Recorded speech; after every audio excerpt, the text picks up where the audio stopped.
Monday morning in Paris, red carpets rolled out, camera shutters popping, and across the marble steps of the Élysée Palace strode Ukrainian President Zelensky, greeted by none other than French President Macron. This wasn't your average diplomatic handshake. No way.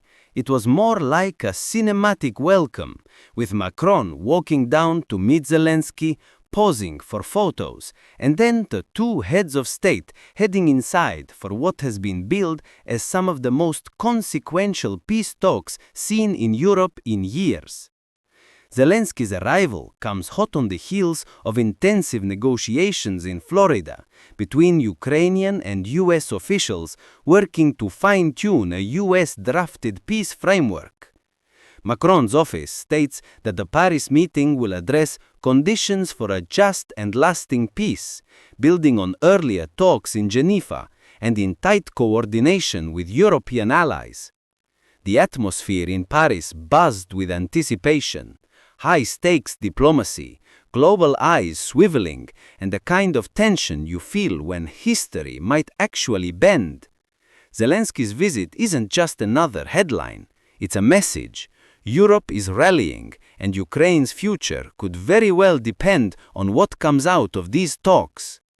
Get ready, because the next segment reveals what's actually on the table and why this meeting could shift more than just media cycles.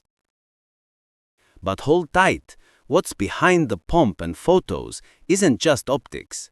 It's about survival, security, and shaping the next chapter of a war-torn continent. Once inside, Zelensky and Macron dug straight into the heavy stuff: peace negotiations, security guarantees, and the roadmap to what both call a fair and lasting peace. According to Zelensky's own words, the war must end as soon as possible, and much now depends on how every European leader plays their cards. This meeting isn't happening in a vacuum. It's part of a broader diplomatic push. After a recent US-Ukraine session and ongoing European coordination, the Paris gathering is being portrayed as a litmus test for whether Western allies can deliver on promises of solidarity, or if those promises were just words.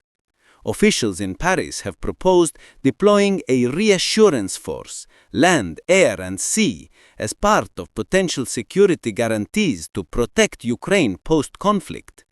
That's ambitious, and at a time when trust is fraying and stakes couldn't be higher, ambition might be exactly